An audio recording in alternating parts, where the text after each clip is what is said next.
Friends, আশা করি সবাই ভালো আছো, আমিও ভালো আছি। আজকে সোমবার আর আজকে দুপুরে রান্নাবান্না নিয়ে চলে এলাম। অলরেডি রান্না প্রায় শেষের পথে। পরে তোমাদেরকে শেয়ার করছি কি কি রান্না করেছি, পরের ভিডিওতে অবশ্যই দেখাবো। তাও একবার বলে দিই, 3 রকম শাক নিয়ে এসছে, একসঙ্গে ওটাকে ভেজেছি।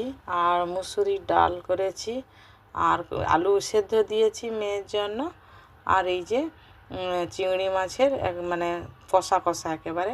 চিংড়ি মাছের সাইজটা খুব বেশি বড় নয় আর ছোটও নয়। তো মাছটা আগে বেছে নিয়েছি। এই বাজার বারের দিনগুলোতে একটু অসুবিধে হয়, সমস্ত বাজার হাট করে নিয়ে এলে তারপরে রান্নাবান্না করতে হয়। তো যাই হোক, এই যে আগে মাছগুলো কেটে ধুয়ে লবণ হলুদ মাখিয়ে ভেজে নিলাম। আর মাছ ভাজার তেলেই আবার তেল দিয়ে সব রকম মশলা বলতে লঙ্কা গুঁড়ো, জিরে গুঁড়ো, ধনে গুঁড়ো, গোলমরিচের গুঁড়ো, হলুদ গুঁড়ো, সব রকম মশলাতে একেবারে মাখা মাখা করে চিংড়ি